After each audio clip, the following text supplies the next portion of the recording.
guys, magsisigang tayo nito. Lagyan na natin ito. Yan. Ang tawag yan, pichay. Kunti lang sabaw. Pangit pag sobrang dami ng sabaw. Lutuin muna natin gulay. Lagyan natin asin para may lasa yung gulay. Yan. Ito na ang sunod.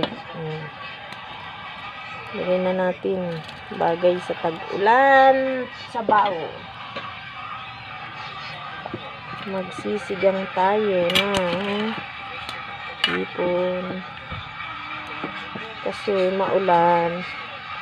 Yan ang ating ulam. Hipon sabaw.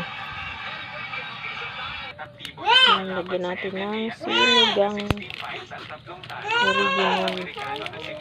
Ay nasa 40 years old at nanatiling undefeated ang career nito sa professional boxing bago ito magretiro at pasukin ang puro exhibition boxing match-up. So naganap na ang laban na ito sa Saitama Super Arena, Tokyo, Japan. Sinigang na hipon. Tunghayan natin ang resulta ng pakikipaglaban ng MMA fighter na hapon na ito sa isa sa pinakamagaling na boksingero sa buong mundo. Nagsusukatan nga sa una ang dalawang boksingero na ito. Bumabato ang hapon ngunit tila ayaw magpatama ang Amerikano at umaatras ito. Ano ba yan? Ayan, luto na ang sinigang na hipon natin.